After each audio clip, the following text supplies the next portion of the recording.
Sometimes the heaviest inheritance isn't money or property, it's the silence between generations, the questions we never asked while we still had time.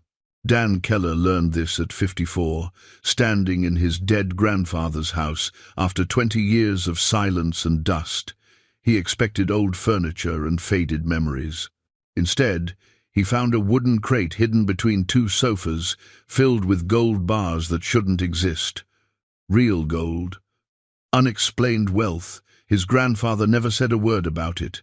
The discovery changed everything Dan thought he knew about his family, about right and wrong, about the kind of father and man he wanted to be. What else had his grandfather hidden, and why?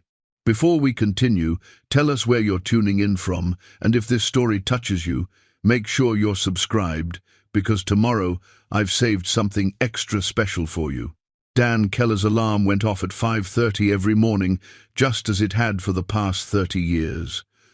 The sound was gentle, a soft chime. He'd chosen specifically so it wouldn't startle Aaron awake in the next room.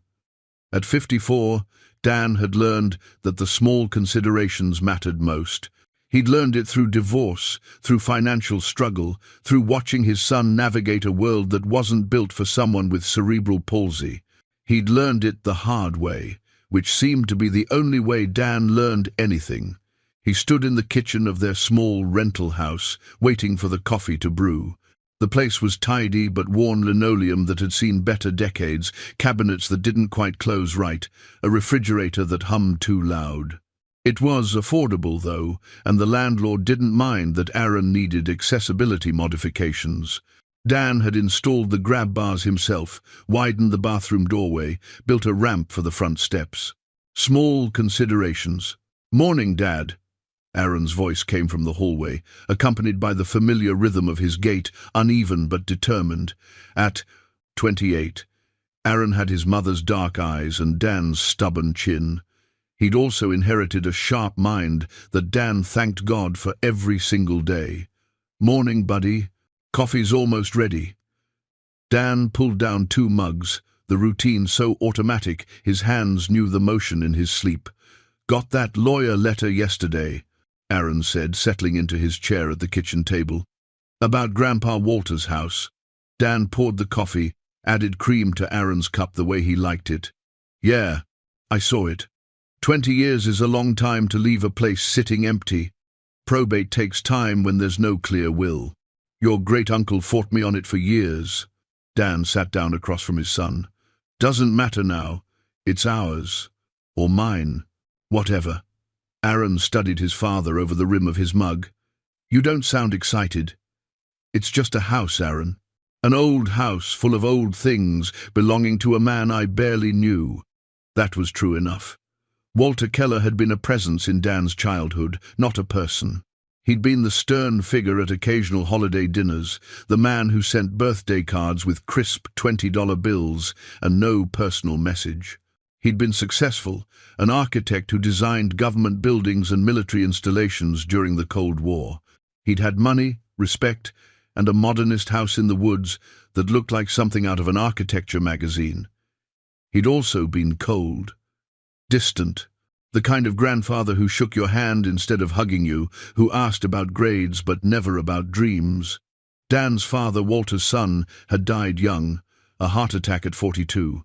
After that, what little connection existed between Dan and Walter had dissolved entirely. Walter had attended the funeral, shaken Dan's hand, and then retreated to that glass and steel house in the woods. He'd lived another 15 years after that, dying quietly at 83, and somehow Dan had never found the time or the courage to visit. Not even once. "Still," Aaron said, "it's worth something. Property out there, even if the house is outdated." "We'll see. Hugh Penbrook, the estate lawyer, he says I need to go through it, clear it out. 20 years of sitting means there's probably mold, water damage, all sorts of problems." Dan sipped his coffee. "I'm thinking we take a weekend, see what's there, figure out if it's even worth keeping or if we should just sell it as is." Aaron's face lit up. "You want me to come?" "If you're up for it. I could use the company, and the help, if I'm being honest. Aaron's smile was worth everything. Dan had learned, especially in the 5 years since Denise left, that giving Aaron purpose mattered more than protecting him from effort. His son needed to feel useful, capable, trusted.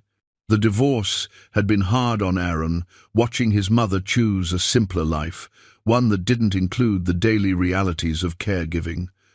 She called on birthdays and holidays now. She sent checks for medical expenses, guilty money that always felt too little and too late. Dan didn't blame her, not really. Caregiving was exhausting, relentless, and she'd done it for 23 years before something inside her just broke. But he'd never forgiven her for the look on Aaron's face when she explained she was leaving. That look of understanding, of resignation, of a young man realizing he was seen as a burden. "When do we go?" Aaron asked. "This weekend, Saturday morning. We'll make a day of it." The rest of the week passed in its usual rhythm. Dan worked 3 days at his part-time job with a local contracting company. Semi-retired, they called it, though it really meant they only needed him when they had more work than their younger crew could handle. He'd been a contractor for 30 years, building decks and additions and renovating kitchens across 3 counties.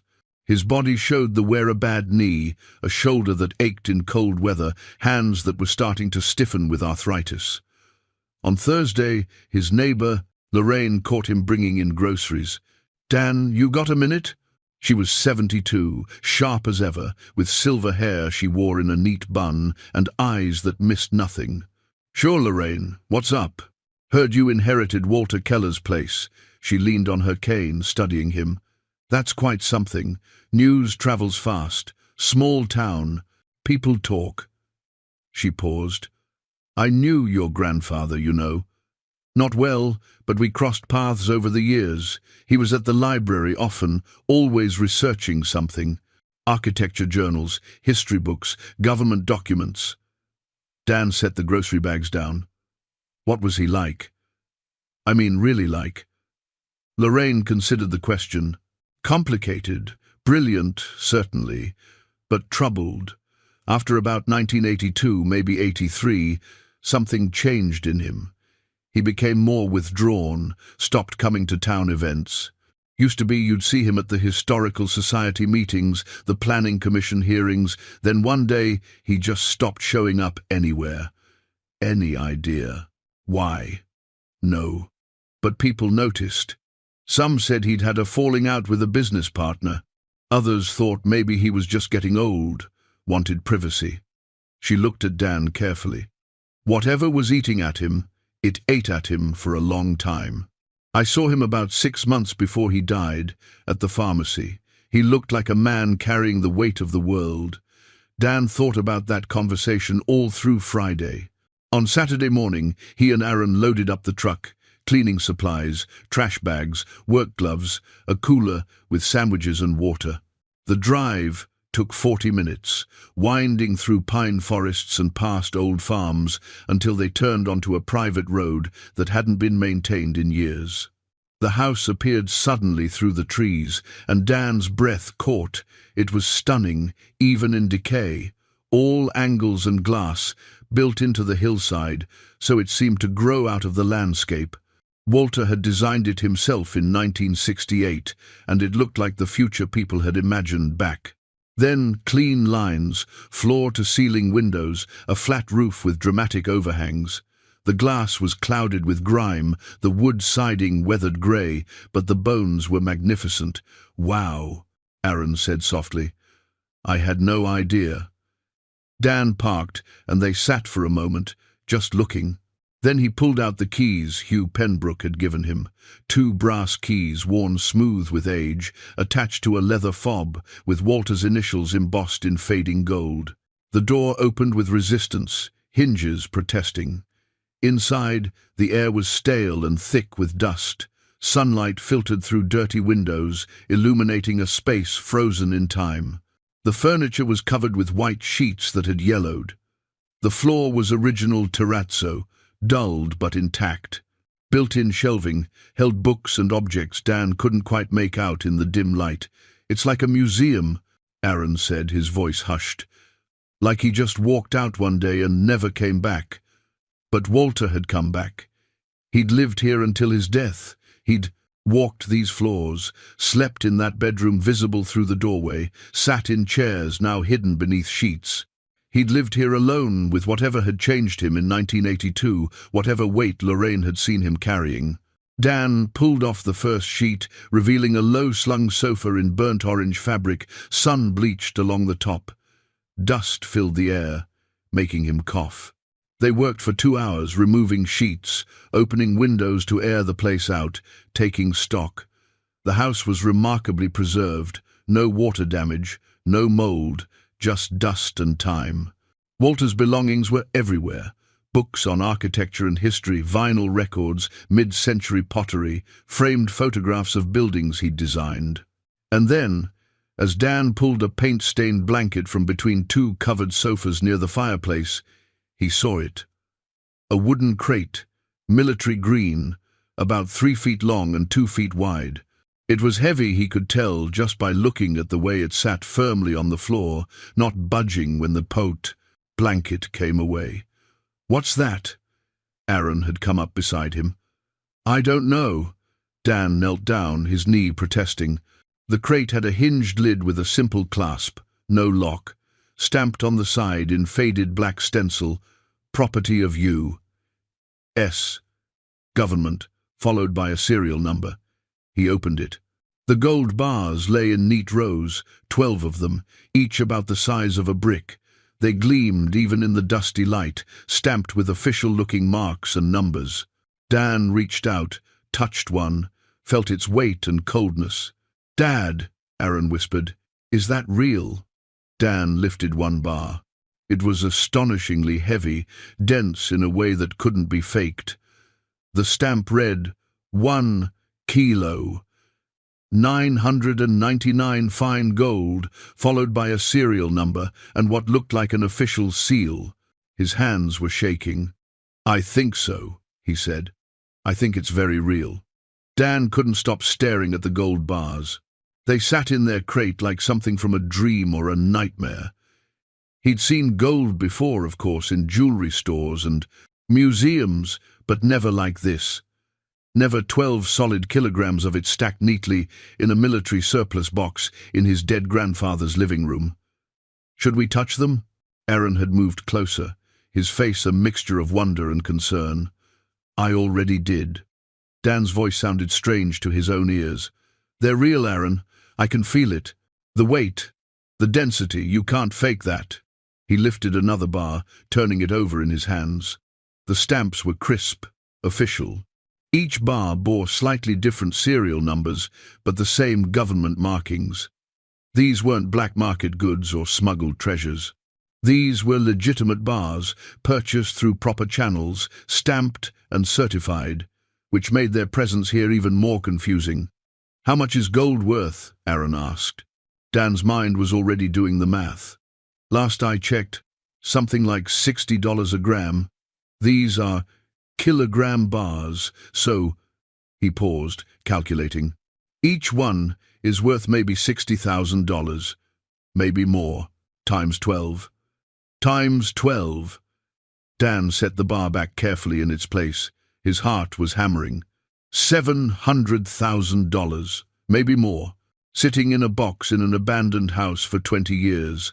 Aaron lowered himself carefully onto the dusty sofa. Why would Grandpa Walter have this much gold? "I don't know." Dan closed the crate lid, then immediately opened it again, as if he needed to confirm the bars were still there. "I don't know anything about this. Maybe he was saving it, you know, like an investment. Maybe." But something felt wrong about that explanation. If Walter had been investing in gold, why hide it like this? Why not keep it in a safe deposit box at a bank? Why store it in a military crate under a blanket between 2 sofas? Dan pulled out his phone, snapped several photographs of the bars, the serial numbers, the stamps. The light wasn't great, but the images were clear enough. Evidence, documentation. He wasn't sure why he felt the need for evidence, but Some instinct told him this discovery needed to be recorded. "What are we going to do?" Aaron's question hung in the dusty air. Dan sat down beside his son, the springs of the old sofa creaking under his weight. "I don't know that either. We could report it, tell the police, or I don't know, the government. And say what? We found gold in my grandfather's house? It's not stolen property as far as we know. It's not illegal to own gold." Dan rubbed his face with both hands. "But where did it come from? That's what I need to know." Aaron was quiet for a moment. When he spoke, his voice was thoughtful. "What would we do with that much money?" The question settled over Dan like a weight. What would they do? Pay off debts, certainly. Aaron's medical expenses were mounting. Denise's checks covered some of it, but not all. There were procedures Aaron needed, equipment that would make his life easier, therapies that insurance wouldn't cover. Dan's truck was dying, the transmission slipping more each week. The rent was always tight, always due too soon. $700,000 would change everything. "A lot," Dan said finally. "We could do a lot." "But where did it come from, Dad?" Aaron turned to look at his father. "That matters, doesn't it?" Dan met his son's eyes and saw something there that made his chest tight, a moral clarity, a simple understanding that some questions had to be answered before any decisions could be made. Aaron had always had that quality, even as a child. A sense of right and wrong that was uncomplicated by the compromises adults learned to make. "Yeah," Dan said. "It matters." They spent the next hour searching the living room more carefully. Dan moved methodically, checking under furniture, behind bookshelves, inside cabinets. If Walter had hidden one thing, he might have hidden others. But they found nothing else unusual, just the accumulated possessions of a long life lived alone. "We should check the rest of the house," Aaron suggested. They moved through the bedrooms, Walter's sparse and orderly, a guest room that looked untouched for decades. The bathroom with its pink tile and fixtures from another era. Everything was dated but clean, as if Walter had maintained the house fastidiously even as he withdrew from the world outside.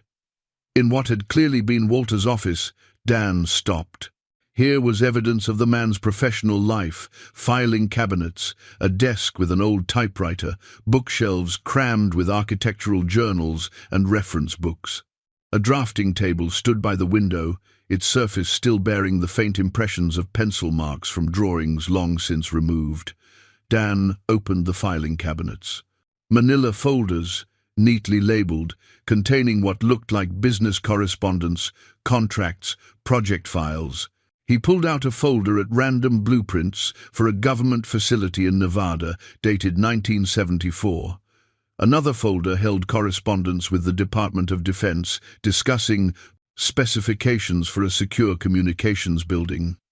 "He did a lot of government work," Aaron observed, looking over Dan's shoulder. "Cold War era. There was a lot of military construction back then." Dan flipped through more folders, his contractor's eye automatically noting the scope and complexity of the projects. Walter had been more than just competent. These were sophisticated designs, technically advanced for their time. At the back of the bottom drawer, Dan found a sealed cardboard tube, the kind used to store rolled blueprints. He pulled it out, noting its weight. The cap was sealed with yellowed tape that cracked when he twisted it. Inside were blueprints, but also something else, a manila envelope, unsealed. Dan slid it out and opened it carefully. Inside were more documents, contracts, payment schedules, letters on official letterhead. He spread them across the desk, trying to make sense of what he was seeing. "Project Coldbrook," Aaron read aloud from one document. "What's that? Some kind of government contract?" Dan scanned the pages, catching fragments. "Infrastructure development, secure facilities, Nevada and New Mexico locations. Dates ranging from 1978 to 1981. And then, stamped across several pages in red ink, classified. His mouth went dry. "Dad, should we be looking at this? It's 20 years old, 40 years old, some of it. Whatever classification it had is probably expired. But Dan's hands were shaking slightly as he continued reading. One letter, dated March 1981, caught his attention.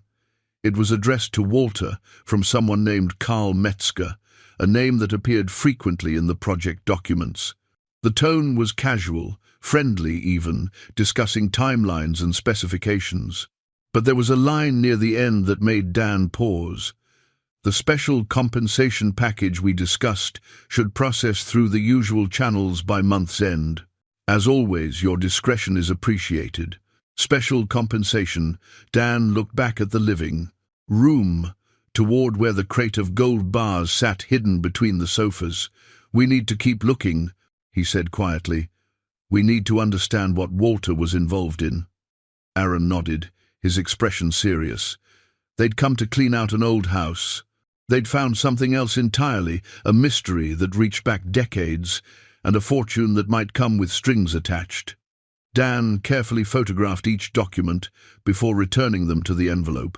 Then he and Aaron continued their search, moving through the house with new purpose, looking for answers to questions they hadn't known to ask when they'd arrived that morning.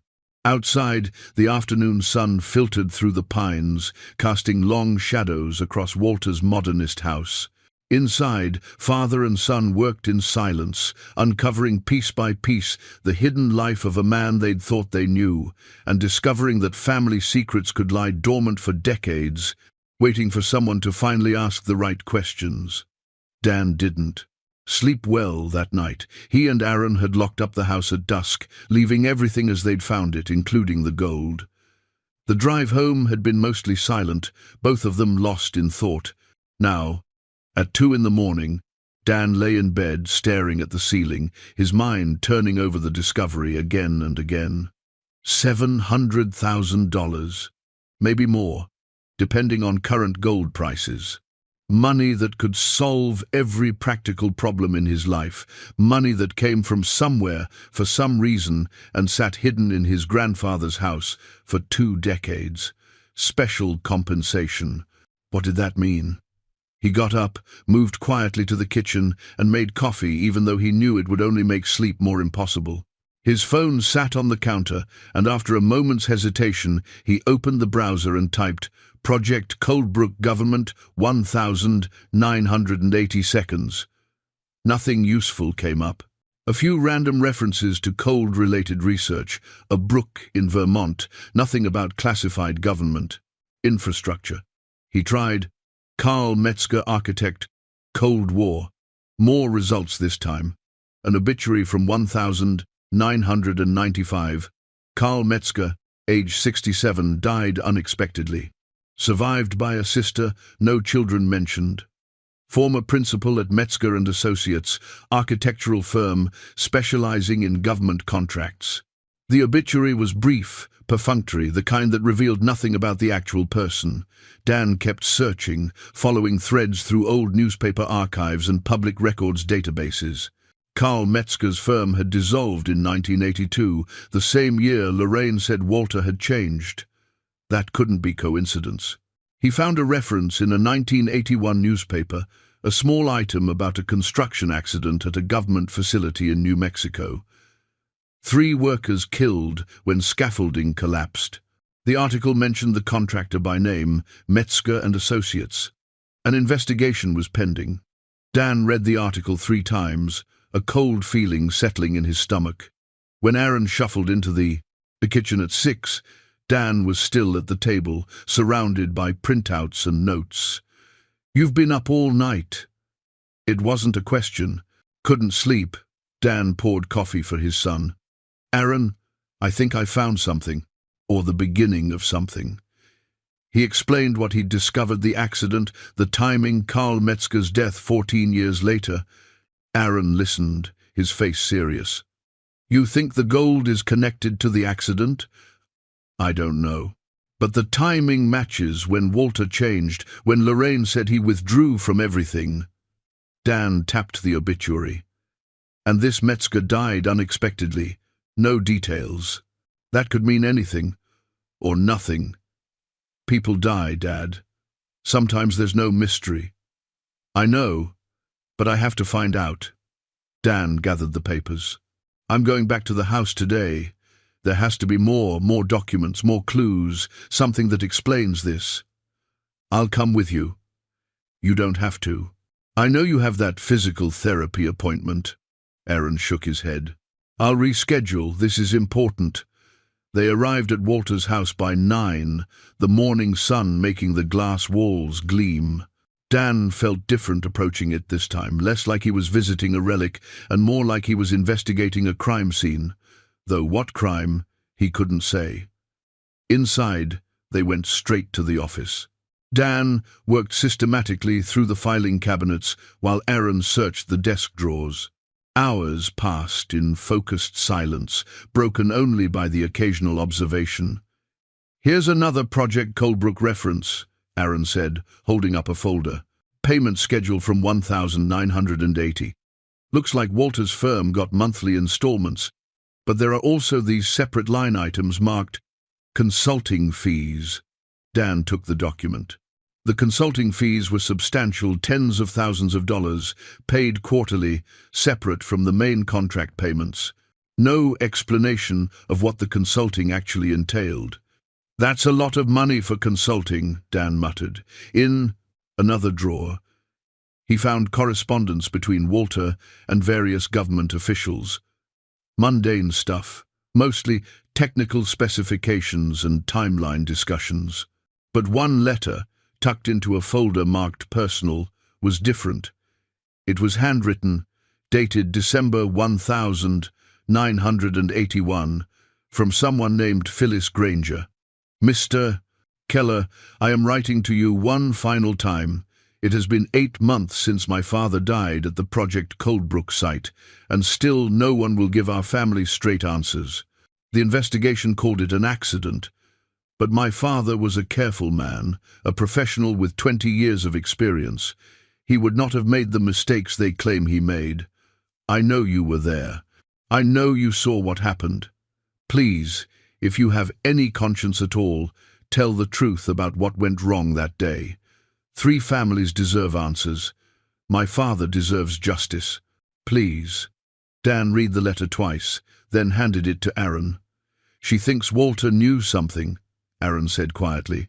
She thinks the accident wasn't really an accident, or that it was preventable, that someone cut corners, ignored safety protocols. Dan felt sick, and she thinks Walter covered it up. They kept searching, and the picture that emerged was troubling. More letters from families, Tommy Hartwick's widow, Jude Brennan's brother, all asking the same questions, all hitting the same wall of official silence. The investigation had ruled it an accident, case closed. Dan found a newspaper clipping from 3 months after the accident. A small article noting that the Project Coldbrook facility had been completed on schedule, despite the tragedy. The final paragraph mentioned that 2 key contractors, Carl Metzger and Walter Keller, had announced their retirement from government work, effective immediately. Retirement. At the height of their careers. Right after 3 men died and families were asking uncomfortable questions. Dad, look at this. Aaron had opened a lower desk drawer one Dan had. Missed. Inside was a small metal lockbox, the key still in the lock. Dan opened it. Inside were bank statements from the early 1982, Walter's personal accounts. The deposits matched what Dan had seen in the project files, but starting in April 1981, 1 month after the letter from Phyllis Granger, there were additional deposits, large ones, $50,000, then another $50,000, then monthly deposits of $10,000, continuing for 2 years. And stapled to one statement, a receipt, purchase of investment-grade gold bullion, 2 kilograms, $999 fine. The first purchase.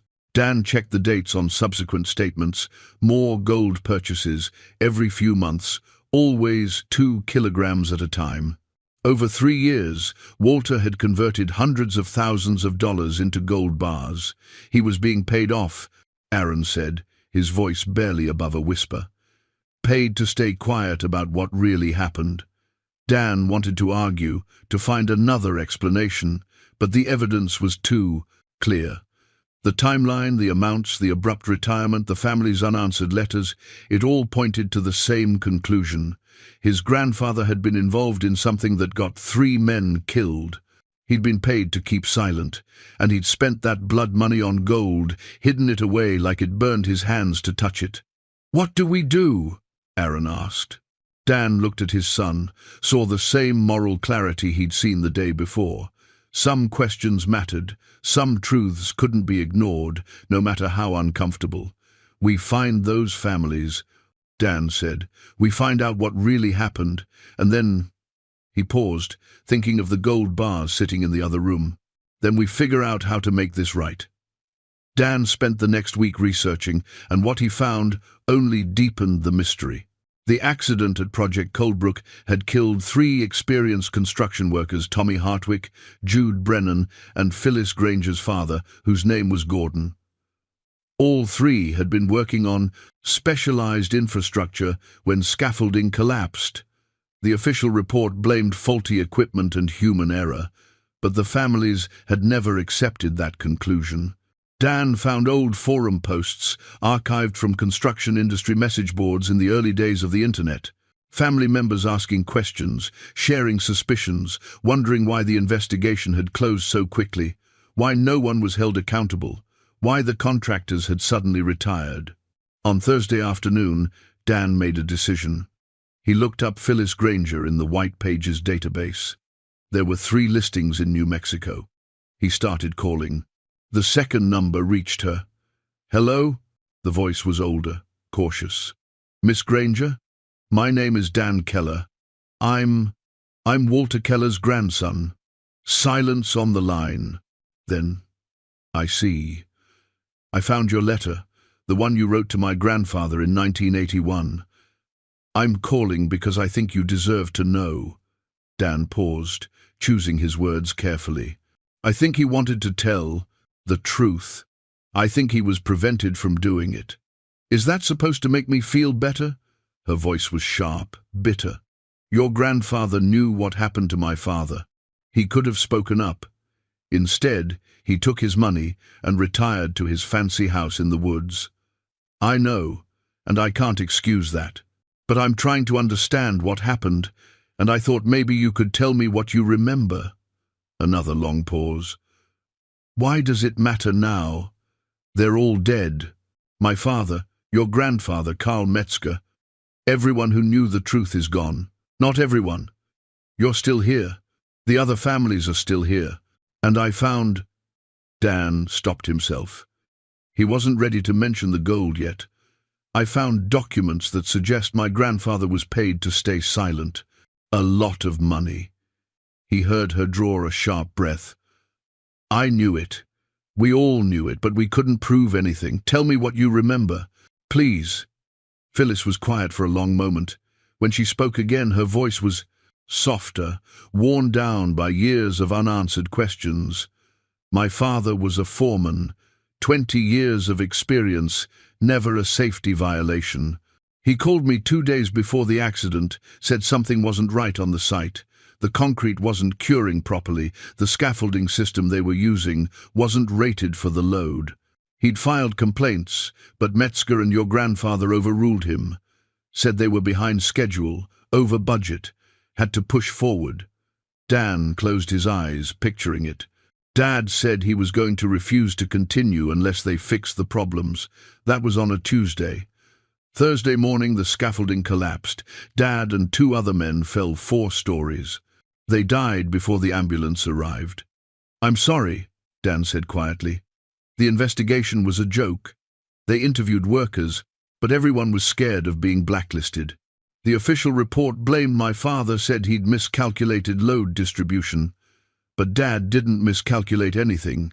He was the one trying to stop the work until it was safe." "What about the other families? Tommy Hartwick and Jude Brennan. Do you know if they believe the official story?" "Tommy's wife died 10 years ago. Broken heart, really. But Jude's brother, he's still around. Preston Brennan. Lives in Arizona now. Works as a safety inspector, if you can believe that." Jude's death changed his whole life. Dan wrote down the name. "Did you ever hear from my grandfather after that letter you wrote?" "No, nothing. I wrote 3 times. Never got a reply." She paused. "What exactly did you find, Mr. Keller?" Dan chose his words carefully. "Evidence that my grandfather received substantial payments after the accident, payments that weren't part of his normal contract, and evidence that it weighed on him for the rest of his life." "Good. I hope it kept him up at night." "I think it did." Dan thought of the house, frozen in time, Walter living there alone for decades. "Miss Granger, if there was a way to acknowledge what happened, to make some kind of amends, would that matter to you?" "Amends? How do you make amends for my father's death?" "I don't know. But my grandfather left something behind, and I think he meant for it to be used to set things right. I'm still figuring out what that means, but I want to try." Phyllis was quiet for a long time. "My father was a good man. He deserved better than to be blamed for his own death. If you can clear his name somehow, if you can tell the truth about what really happened, that would matter. That would matter more than anything." After they hung up, Dan sat staring at his notes. Aaron came in, saw his father's face. "Bad conversation?" "Necessary conversation."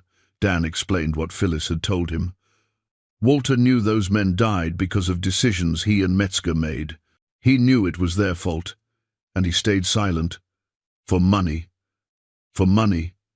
And maybe for his reputation, his career. Or maybe he was threatened, we don't know that part yet. Dan rubbed his face. "But he kept that money, Aaron. Converted it to gold and hid it like he couldn't bear to spend it. Because spending it would mean accepting it," Aaron said thoughtfully. "Keeping it as gold meant it wasn't real yet, wasn't really his." Dan looked at his son with new appreciation. "That's exactly right. So what now? Now I call Preston Brennan, and I keep looking for answers. And I figure out how to use that gold the way Walter should have used it 30 years ago." Dan stood, determination settling over him. Those families never got justice. Maybe they can at least get acknowledgement. Maybe they can know their loved ones didn't die because of their own mistakes. And the money? Dan thought about that. "I don't know yet. But I know it's not mine to keep." Preston Brennan answered on the 3rd ring. His voice was gruff, weathered by years of sun and wind. "Mr. Brennan, my name is Dan Keller. I'm Walter Keller's grandson." A sharp intake of breath. "What do you want?" "I want to know about my grandfather, about what happened at Project Coldbrook in 1981. I know your brother Jude died there, and I think my grandfather knew more than he ever said." "You think?" Preston's laugh was harsh. "Your grandfather and Metzger knew exactly what happened. They cut corners, pushed deadlines, ignored safety warnings. My brother paid for it with his life. I'm trying to understand this. Jude was 32 years old, had a wife, 2 kids. He was working double shifts to make foreman, trying to provide for his family. The day before he died, he told me the site wasn't safe. Said the scaffolding system was wrong for the job, that they were overloading it." Dan's hand tightened on the phone. "Did he report it?" "To Gordon Granger, the foreman. Gordon went to management, got overruled. Then Gordon and Jude and Tommy Hartwick all died the next day when that scaffolding came down like a house of cards." Preston's voice cracked. 3 good men dead because someone wanted to save money and meet a deadline. The investigation was bought and paid for. I know it. You know it. Everybody who was there knew it. But nobody could prove it. Workers were too scared to talk. Documents disappeared. And your grandfather and Metzger retired rich men while we buried our dead." Dan closed his eyes. "I'm sorry. Sorry doesn't bring him back. Sorry doesn't help his kids who grew up without a father." Preston paused. "Why are you calling now? Walter's been dead for years." "Because I found something. Evidence that he was paid to stay quiet. And I think he regretted it. I think he wanted to make it right, but didn't know how. Too little, too late. I know, but I want to try to finish what he should have done. Preston was silent for a long moment. What kind of evidence? Dan explained about the bank statements, the payments, the gold purchases. As he talked, he could hear Preston's breathing change. How much? Preston asked finally. Close to $750,000. In today's value, maybe more. A long, heavy silence. Then Preston said, "Blood money." "Yes. What are you going to do with it?" "I don't know yet. But I know it doesn't belong to me. It never belonged to Walter.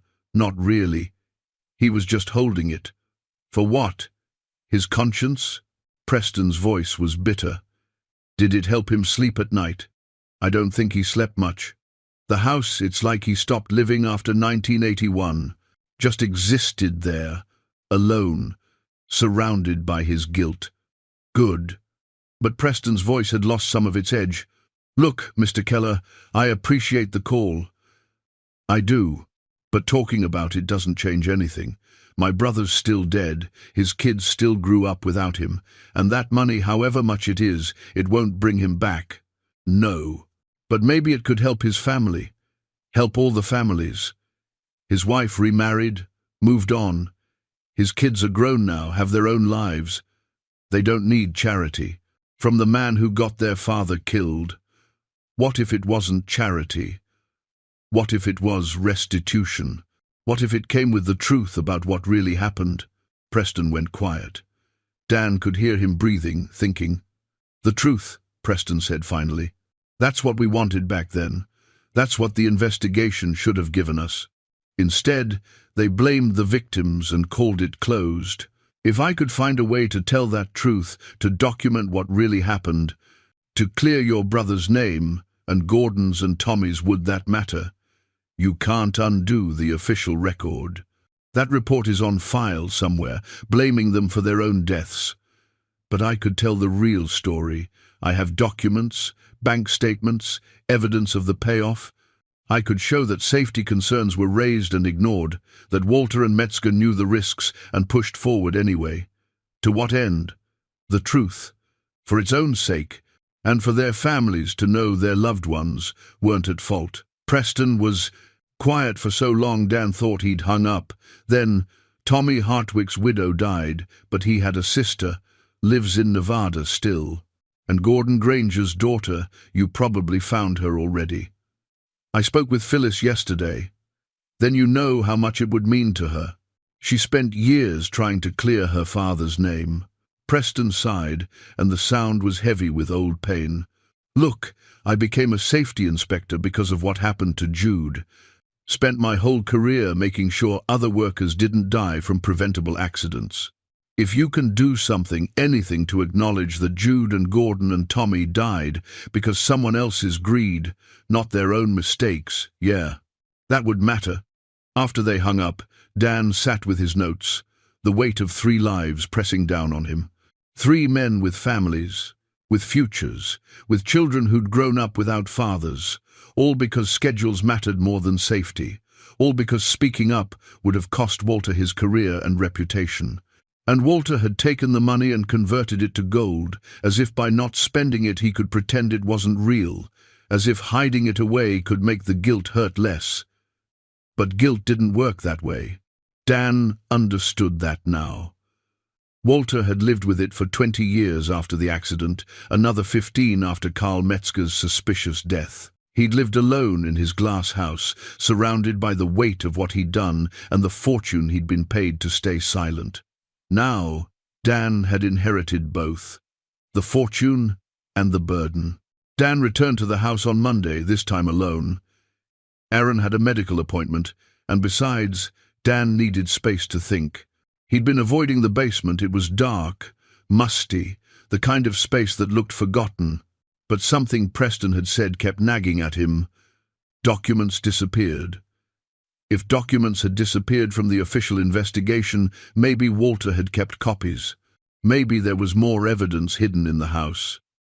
The basement stairs creaked under his weight.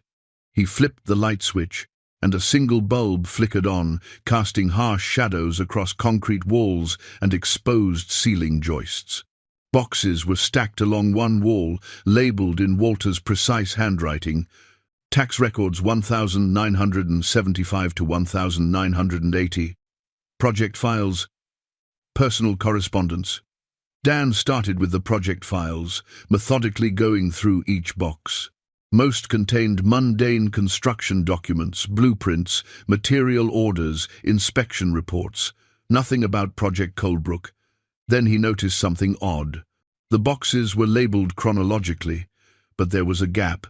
Files from 1978 to 1979, then nothing until 1983. The years of Project Coldbrook and its aftermath were missing. Dan looked around the basement more carefully.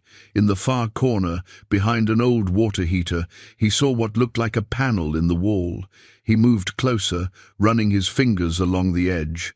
It wasn't flush with the surrounding concrete. He pushed, and the panel shifted. Behind it was a shallow space, maybe 6 inches deep, carved into the foundation wall. And inside that space was a wooden crate, smaller than the one containing the gold, but similar in style. Dan's heart hammered as he pulled it out. The crate was lighter, but when he opened it, his breath caught. Cassette tapes. Dozens of them, each labeled with dates from 1981 and 1982. Beneath the tapes were files, thick manila folders bulging with documents. Dan pulled out the first folder. Inside were photocopies of safety reports, each one marked with red ink, attention required and immediate action needed. The reports detailed structural concerns, improper scaffolding, concrete that wasn't meeting specifications. Each report was signed by Gordon Granger and submitted to project management, and each one had been stamped, reviewed, and dismissed in Walter's handwriting. Dan's hands shook as he flipped through page after page. Gordon had documented everything. He'd raised every concern, followed every protocol, done everything right. And Walter and Metzger had overruled him every time, citing budget constraints and schedule pressures. The last report was dated 2 days before the accident. Gordon's handwriting was urgent, almost desperate. Critical safety failure imminent. Scaffolding system inadequate for current load. Concrete pillars show stress fractures.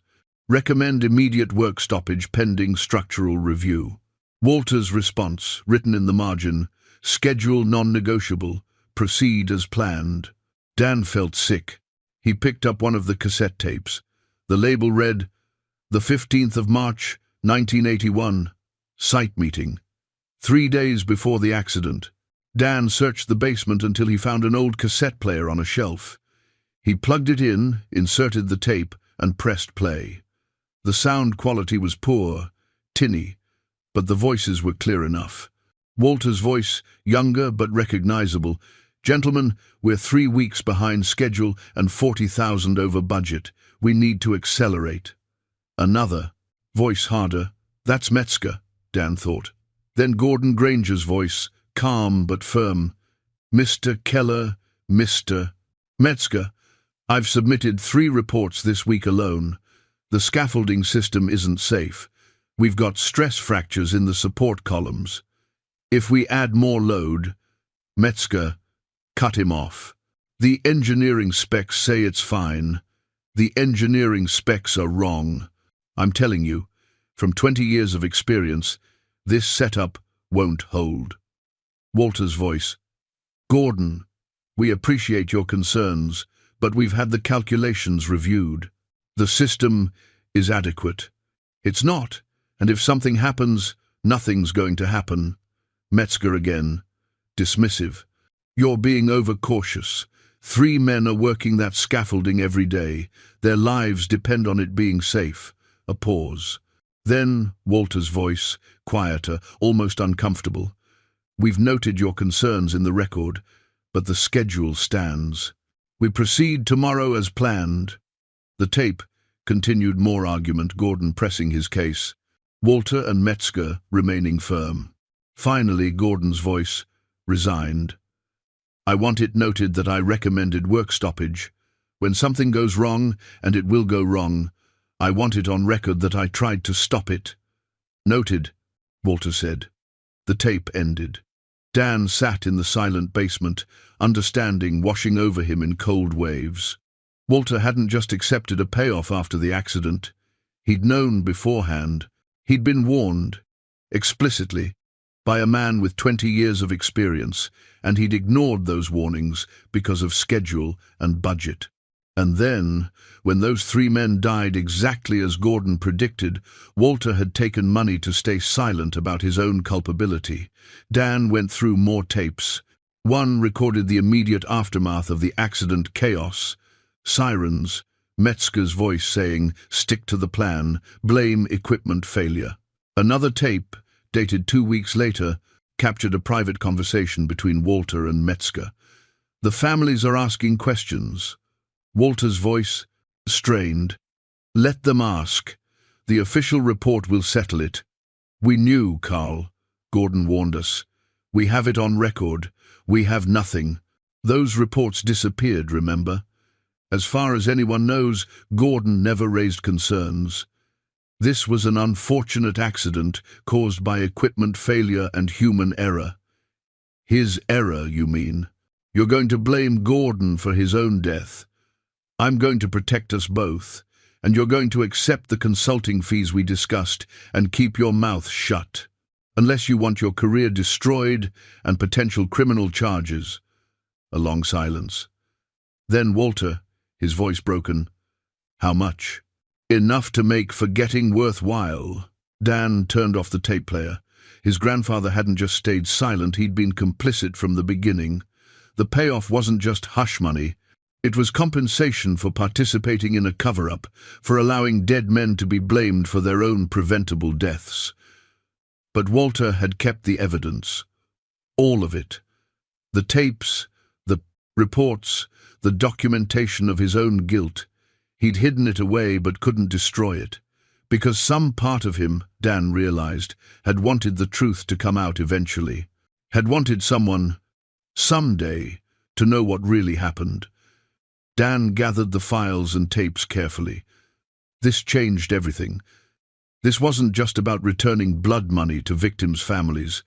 This was about revealing the truth, about giving those 3 men back their reputations, about showing their families that they'd been right all along.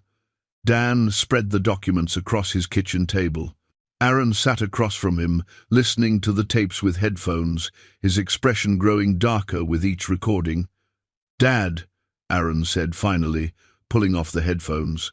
This is evidence of a crime. It was 40 years ago. Statute of limitations has passed. But it proves Gordon and the others weren't at fault. It proves they were killed because of negligence. No, not negligence. Deliberate decisions, made by people who knew better. Dan nodded slowly. The question is what to do with it. You go public. You release these tapes, these documents, you clear their names, and destroy Walter's reputation completely, make our family name synonymous with corporate greed and cover-ups.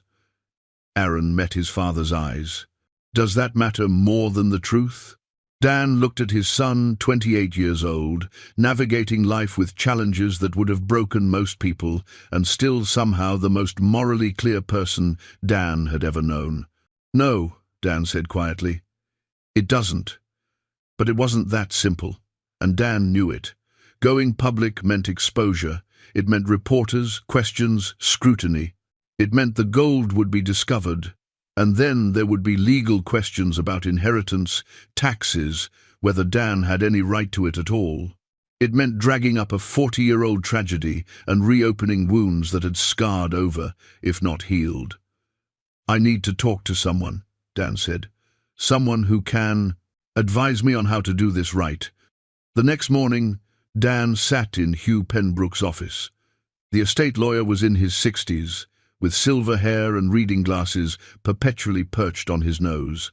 He'd been handling Walter's estate for years, navigating the complicated probate process. Dan, good to see you. How's the house cleanup going?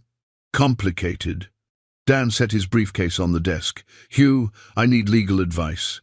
Not as my grandfather's estate lawyer, but as my personal attorney. Can we have that kind of conversation? Hugh's expression shifted, became more careful. What kind of situation are we talking about? The kind where I found evidence of a crime my grandfather committed 40 years ago, along with evidence he was paid substantial amounts to stay silent about it. And I need to know how to handle it without destroying my life or my son's future. Hugh was quiet for a long moment. I think you'd better tell me everything. Dan did. He explained the gold, the documents, the tapes, the 3 dead workers, and the families that never got answers.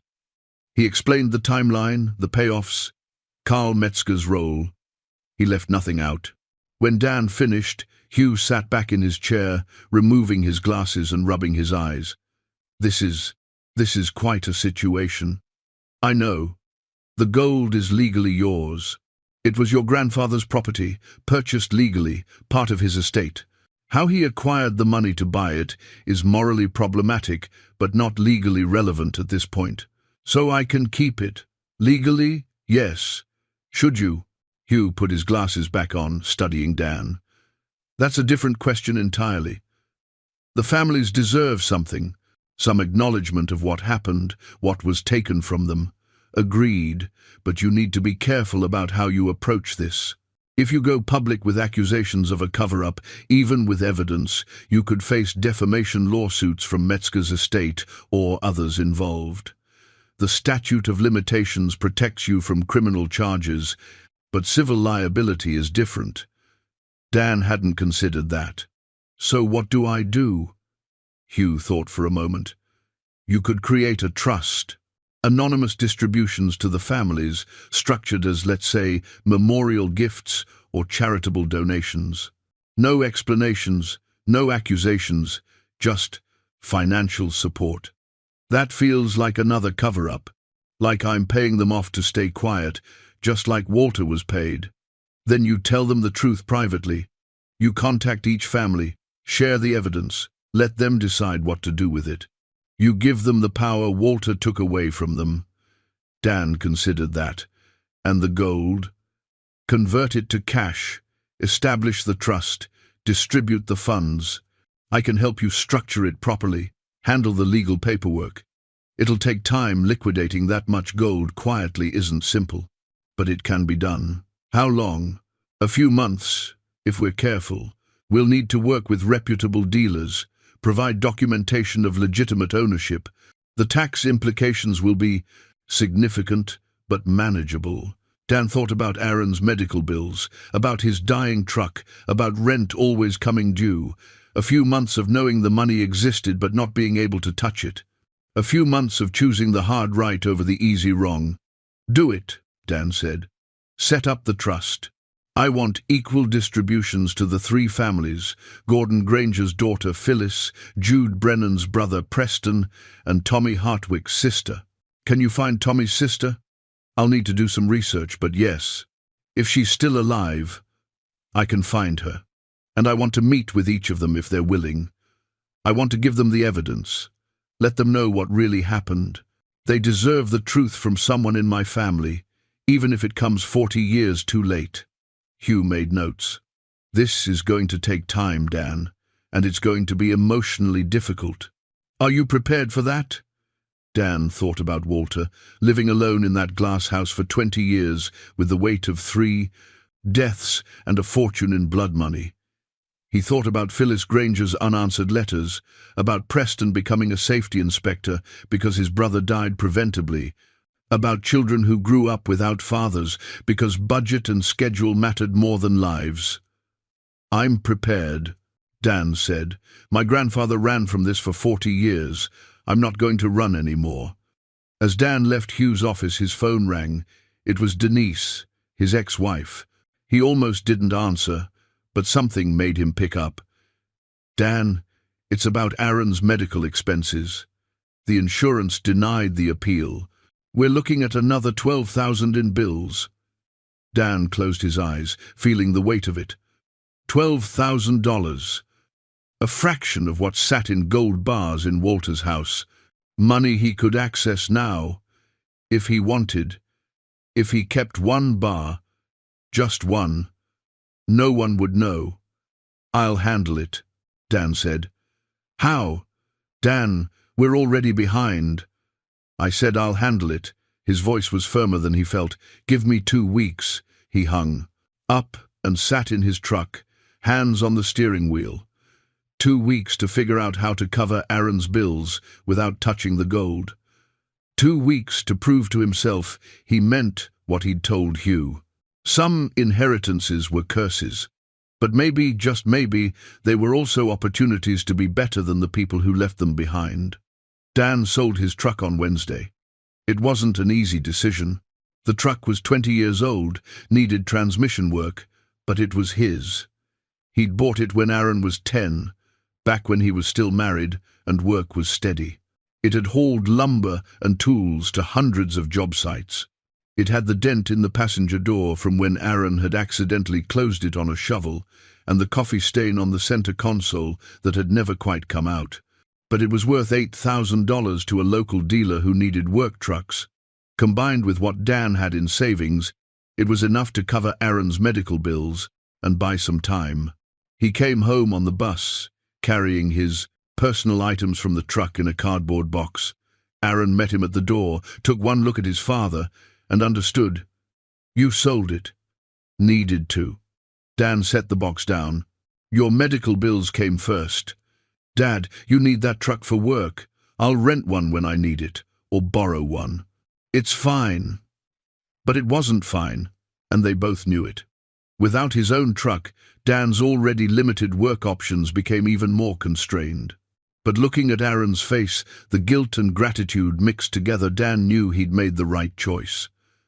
I could get a job, Aaron said quietly. I've been looking. Hey, Dan put a hand on his son's shoulder.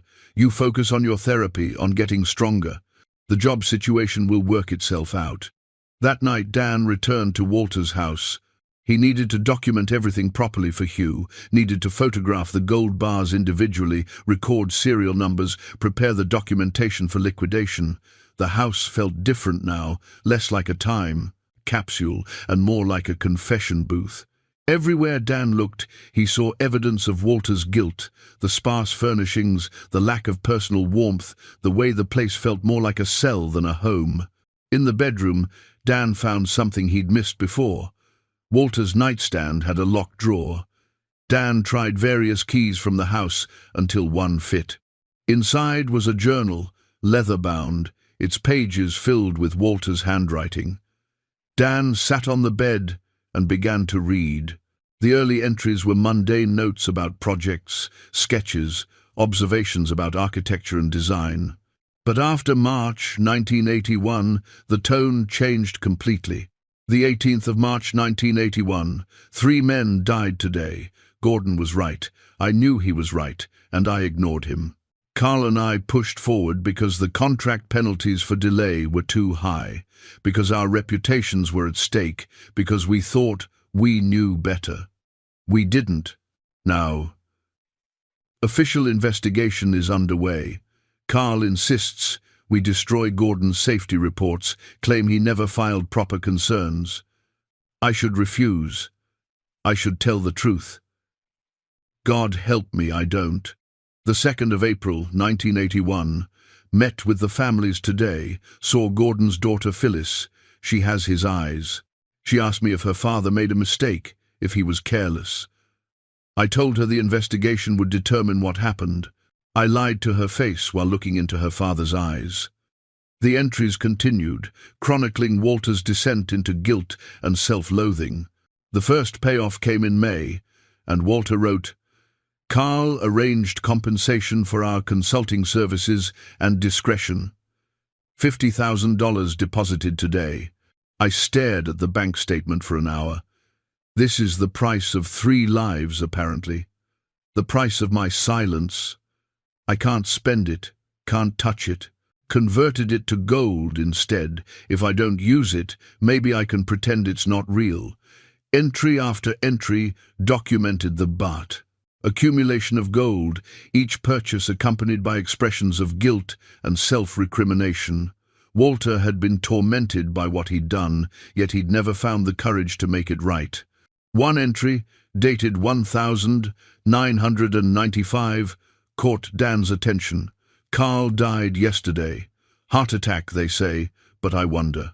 He'd been drinking heavily, was paranoid in recent years, thought someone was investigating the old projects.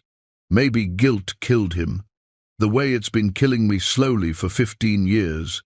Now I'm the only one left who knows the full truth. The weight is unbearable. The final entries, from shortly before Walter's death, were the most heartbreaking. I'm 83 years old, and I've spent 20 years in this house trying to atone for something that can't be atoned for. I kept the evidence, thinking someday I'd have the courage to release it. I never did. I'm a coward in the end. Perhaps whoever inherits this place will be braver than I was. Perhaps they'll do what I should have done 40 years ago. I can only hope. Dan closed the journal, his hands shaking. Walter had wanted someone to find this. He'd wanted the truth to come out, wanted the families to know, wanted his guilt to finally mean something. I will, Dan whispered to the empty room. I'll do what you couldn't. He spent the rest of the evening photographing everything, the gold bars, the documents, the journal pages. He made copies of the cassette tapes, digitizing them on his laptop. He organized it all methodically, building a complete record of what had happened and what Walter had left behind. Around midnight his phone rang. It was Hugh. Dan, I found Tommy Hartwick's sister. Her name is Frances Hartwick Chen. She's 74, lives in Las Vegas. I spoke with her briefly, told her you wanted to discuss something related to her brother's death. She's willing to meet. That's good. Thank you. There's something else. I've been researching the legal angles.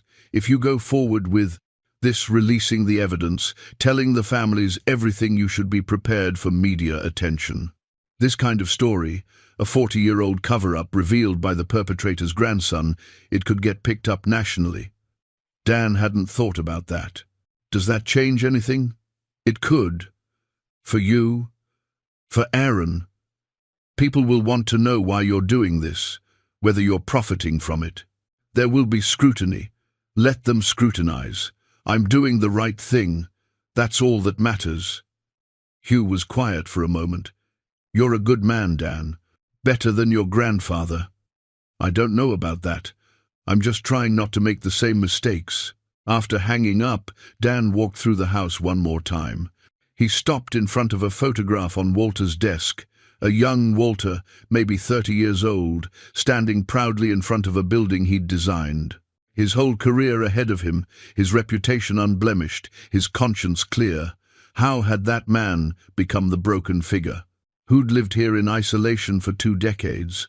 One choice, Dan realized. One decision to prioritize schedule and budget over safety. One moment of choosing reputation over truth. That's all it took. Dan wouldn't make that choice. Whatever it cost him, whatever scrutiny it brought, he would tell the truth. The process of converting gold to cash took 6 weeks.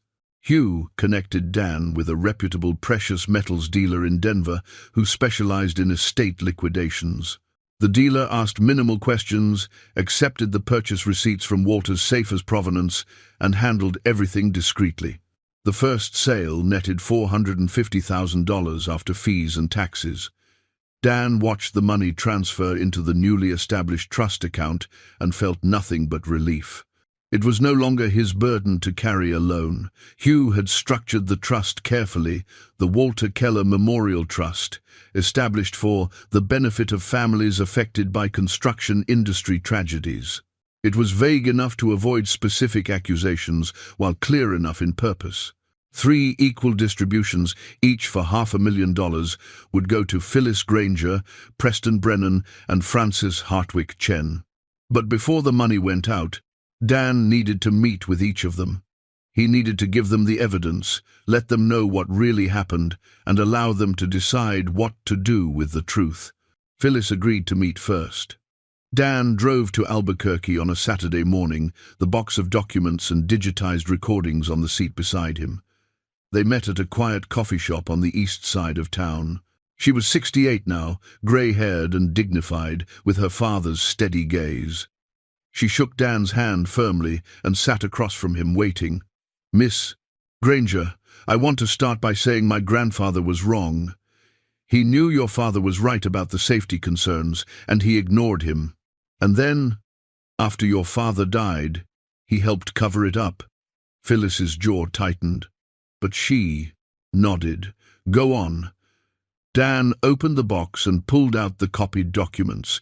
"These are the safety reports your father filed, every concern documented, every warning recorded. My grandfather dismissed every single one." He watched her hands shake as she read through the reports, saw tears form in her eyes as she recognized her father's handwriting, his urgent warnings, his professional thoroughness. "He tried," she whispered. "He tried to stop it. He did everything right.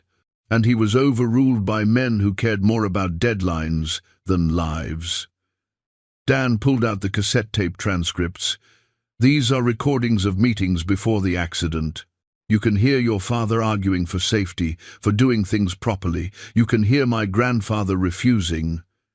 Phyllis read through the transcripts in silence. When she finished, she looked up at Dan with eyes full of 40 years of vindication and grief. "I knew it. We all knew it, but we couldn't prove it. The official report blamed him," said he. "Miscalculated, made errors. It destroyed his reputation. People thought he was careless, incompetent." She pressed her hand to her mouth. "Thank you for this. Thank you for proving we weren't crazy, that we weren't just grieving families looking for someone to blame. There's something else." Dan explained about the gold, about the payoffs, about the trust. "My grandfather converted his guilt into gold bars and hid them away.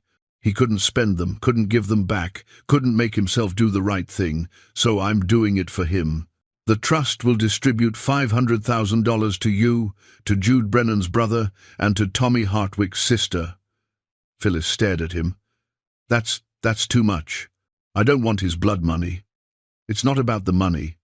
It's about acknowledgement. It's about saying that your father's life mattered, that what happened to him was wrong, and that someone in my family is finally taking responsibility." Dan leaned forward. "Use it however you want. Set up a scholarship in your father's name. Donate it to construction safety organizations. Give it to your children. But please take it, because my grandfather should have given it to you 40 years ago." She was quiet for a long time, tears running down her cheeks. Finally, she nodded. "My father believed in safety. He gave his life trying to protect other workers.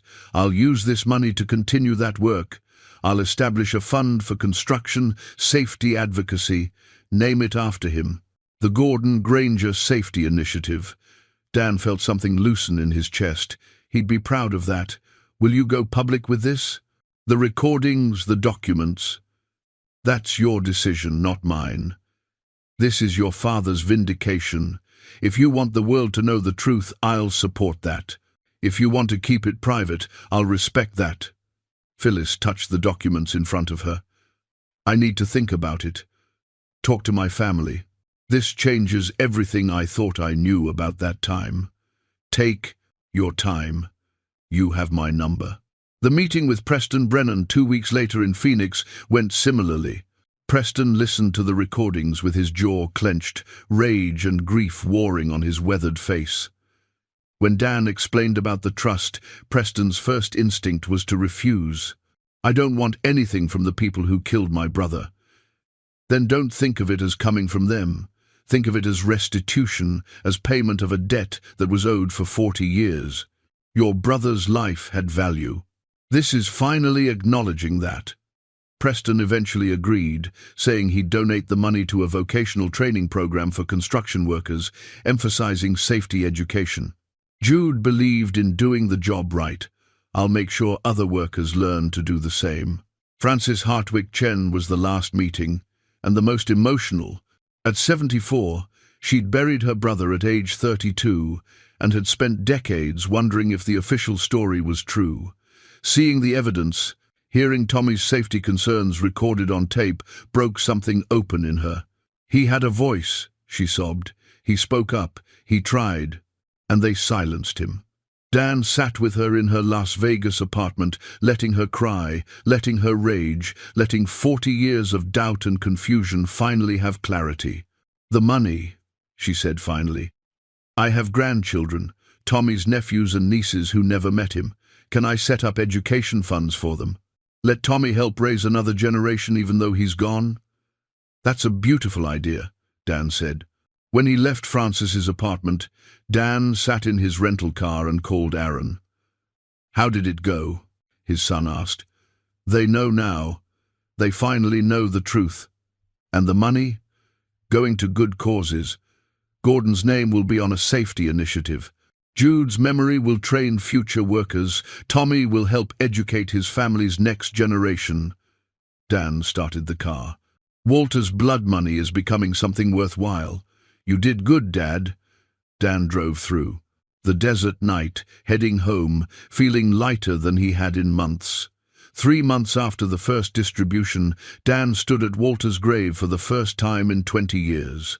It was a simple headstone in a quiet cemetery, nothing grand or showy, just a name, dates, and the word architect carved beneath.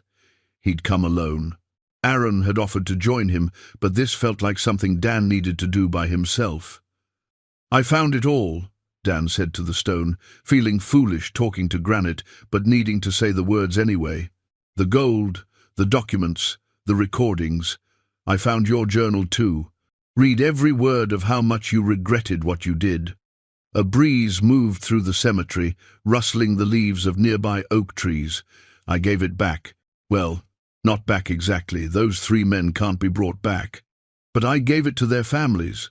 Phyllis is starting a safety organization in her father's name. Preston's funding training programs for construction workers. Francis is sending her grandkids to college on Tommy's behalf." Dan's throat tightened. "You should have done it yourself, but at least it's done now." He stood there for a while longer, thinking about legacy and choices and the weight that silence carries across generations. Then he drove to Walter's house one final time. The new owners were moving in next week, a young family with 2 children, excited about the modernist architecture and the woods surrounding the property. Dan had sold it for less than market value, wanting it to go to people who would fill it with life and warmth, who would chase away the ghosts of isolation and guilt. He walked through the empty rooms, his footsteps echoing on the terrazzo floors. Most of Walter's belongings had been donated or discarded. Dan had kept only a few things, some photographs, the journal, and one item he'd found during the final cleanup. In Walter's bedroom closet, behind a row of suits that still smelled faintly of mothballs, Dan had discovered a pocket watch. It was simple, silver, with an inscription on the inside of the case. "Time reveals all truth." Below that, in smaller script, "To Walter, from your father. 1952. Dan held it now, feeling its weight in his palm. A family heirloom passed from Walter's father to Walter, carried daily for decades, then abandoned in a closet sometime after 1981. As if Walter couldn't bear to carry it anymore, couldn't face the inscription's promise every time he checked the time. Time reveals all truth. Eventually, Dan pocketed the watch and continued through the house. In the living room, where he'd found the gold 3 months ago, he paused. The space looked different. Empty, larger, more open, full of possibility instead of buried secrets. His phone buzzed.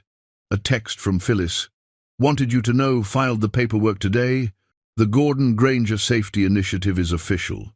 First grant goes out next month to fund safety inspections at small construction sites. Thank you for making this possible." Then Preston. Training program launches in 2 weeks. 12 students enrolled, all learning safety protocols and proper procedures. Jude would have liked knowing his death meant something in the end.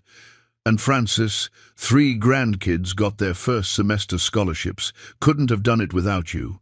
Tommy's legacy lives on. Dan read each message twice, feeling the weight he'd been carrying for months finally lift. This was what inheritance should be, not gold hidden in darkness, but light passed forward, transforming pain into purpose. He locked the house for the last time and drove home. Aaron was at the kitchen table when Dan arrived, working on a laptop.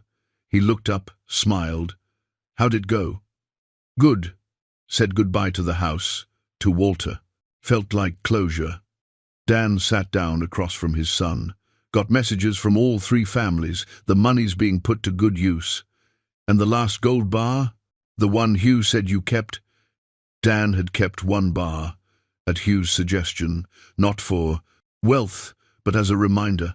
It sat now in a safety deposit box at the bank, wrapped in velvet, waiting. It's there. For emergencies, or for you someday, if you really need it. But only if the need is genuine and the use is right. Dan pulled out the pocket watch. "This, though this is the real inheritance." He handed it to Aaron, who turned it over carefully, read the inscription. "Time reveals all truth," Aaron read aloud. That's heavy." "It is, but it's also hopeful, in a way. The truth comes out eventually. Secrets don't stay buried forever, and when they surface, we get to choose what we do with them." Dan leaned back in his chair. "Your great-grandfather gave this to Walter, probably hoping he'd live up to those words. Walter couldn't. But maybe you can. Maybe every generation gets another chance to be better." Aaron held the watch carefully, understanding its significance. "I'll try. I'll do my best. That's all anyone can do." That night, Dan couldn't sleep. He found himself thinking about the past 3 months, the discovery, the investigation, the meetings with families, the liquidation of guilt transformed into gold, then gold transformed into something resembling justice. It wasn't perfect. Nothing could undo what had happened, couldn't bring back 3 men who died because schedule and budget mattered more than safety. But it was something. It was acknowledgement. It was the truth finally spoken after 40 years of silence. Dan got up, made coffee, sat at the kitchen table in the dark. He thought about Walter, alone in that glass house for 20 years, carrying his guilt like stones in his pockets. He thought about the families, Phyllis, Preston, Francis, who'd spent decades doubting themselves, wondering if they were wrong to question the official story. And he thought about Aaron, asleep in the next room, carrying that pocket watch's promise into the future. Time reveals all truth. And when it does, the question is what you do. With that revelation, Dan had chosen to honor it, to let the truth reshape what had been hidden, to transform inheritance from a burden into an opportunity for redemption. Not his redemption, Walter was beyond that.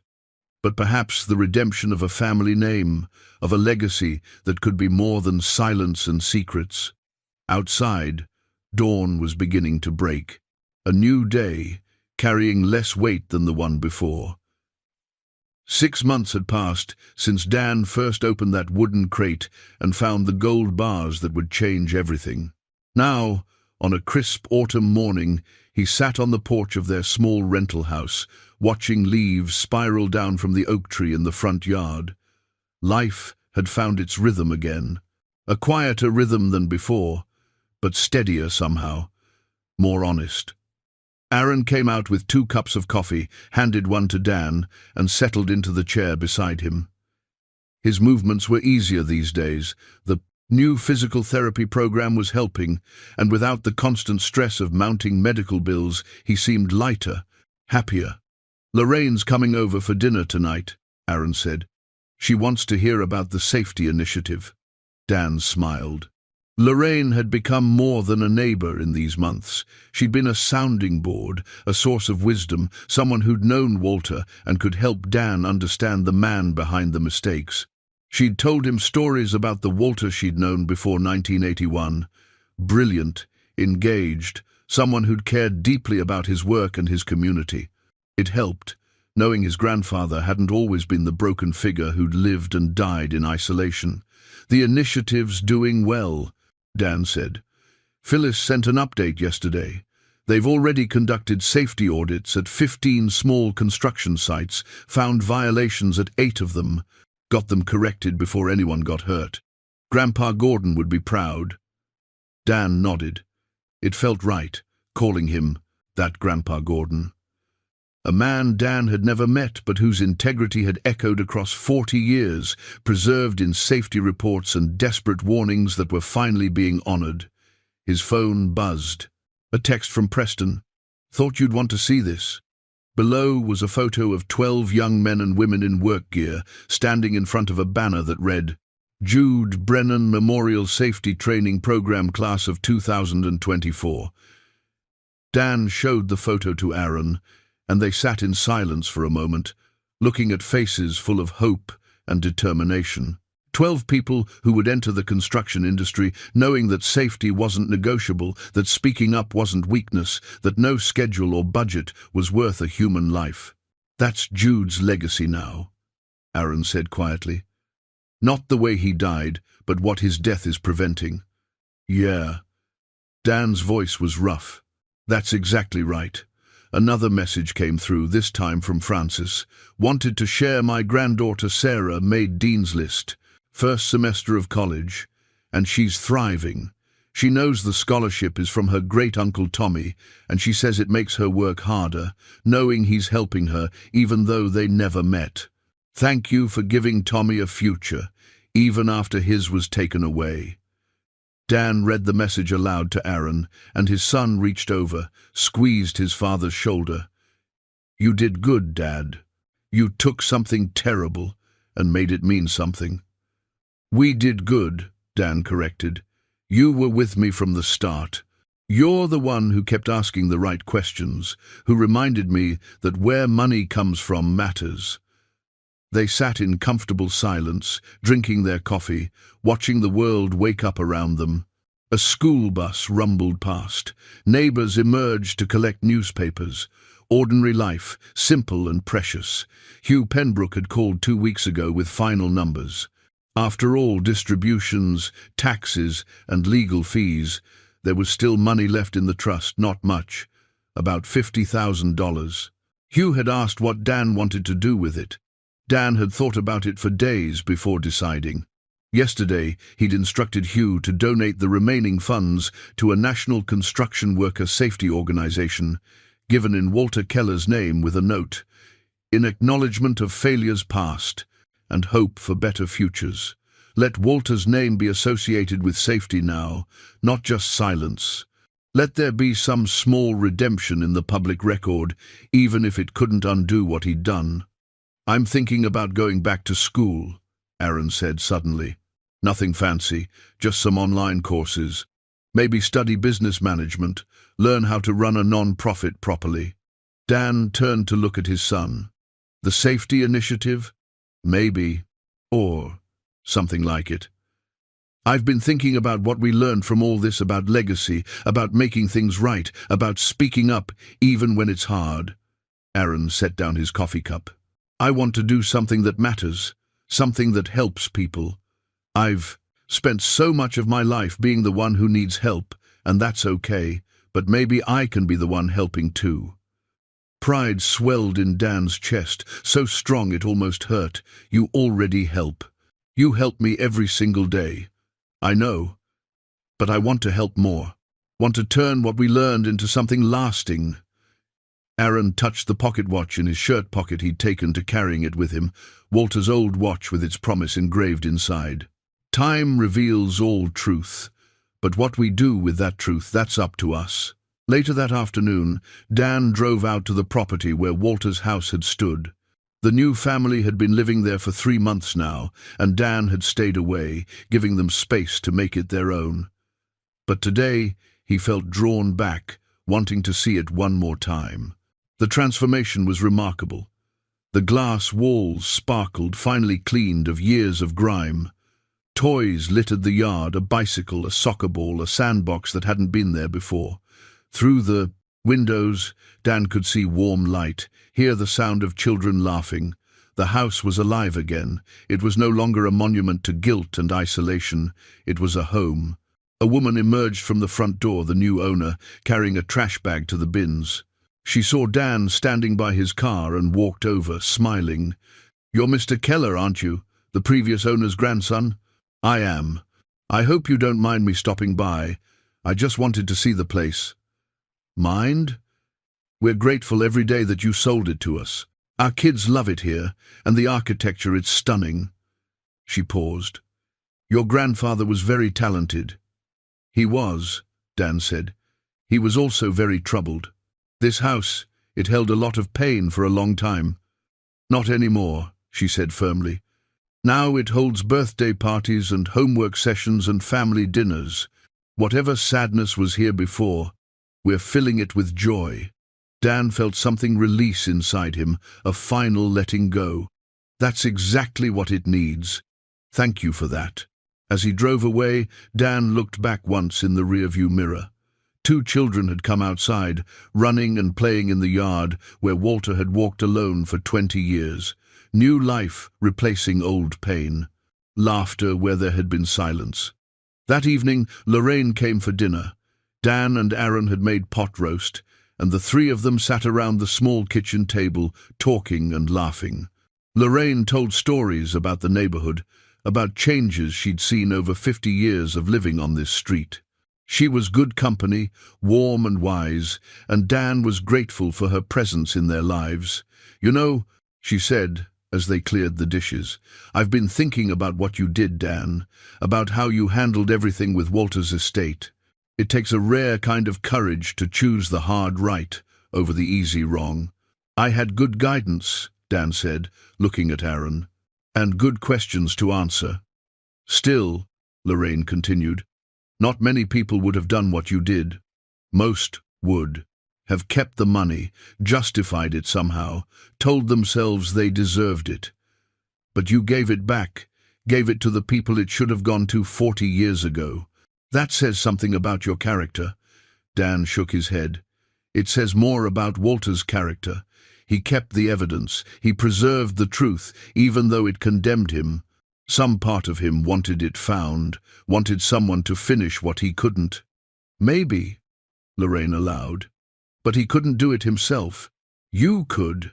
That's the difference between carrying guilt and carrying responsibility.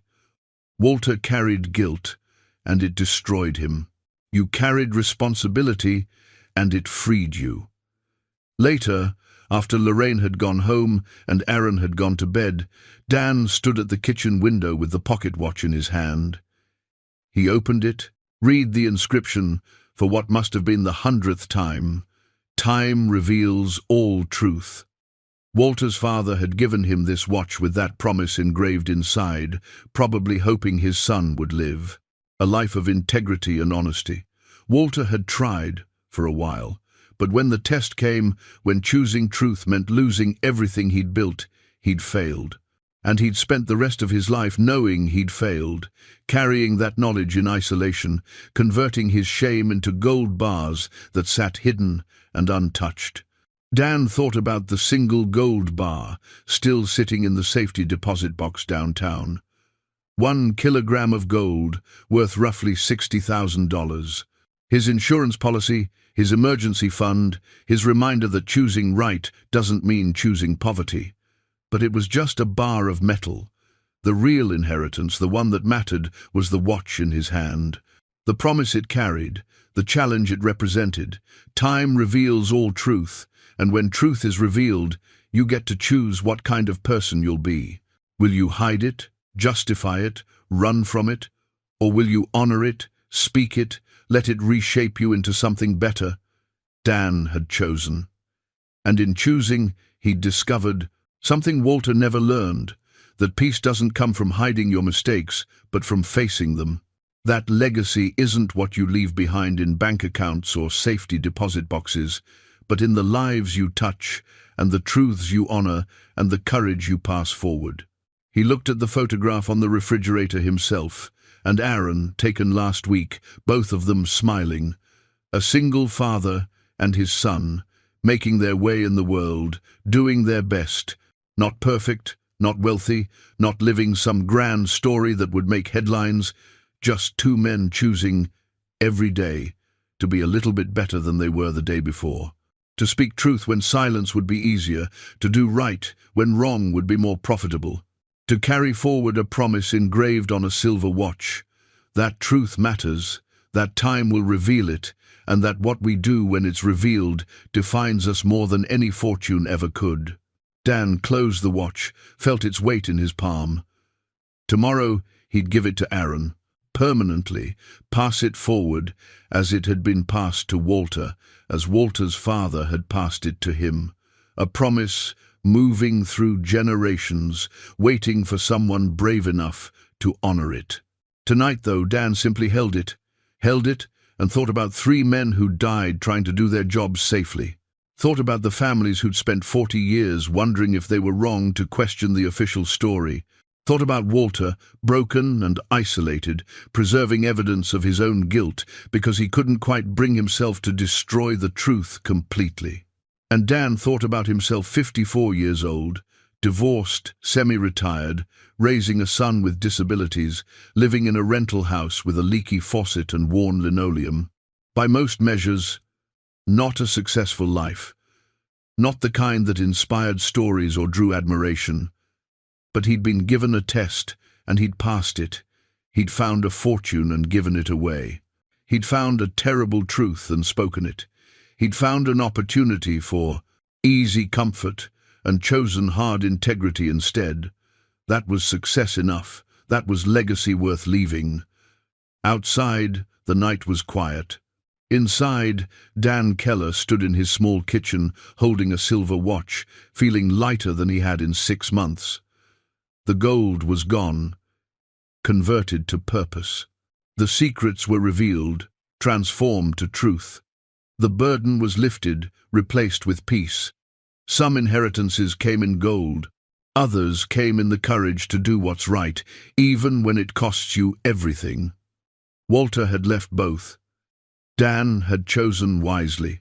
And tomorrow, Aaron would carry that choice forward, adding his own courage to the legacy, writing the next chapter in a story that was finally about truth instead of silence, about light instead of shadows, about redemption instead of regret. Time reveals all truth, and in the revealing, we discover who we really are. Dan closed his hand around the watch, smiled, and turned off the light.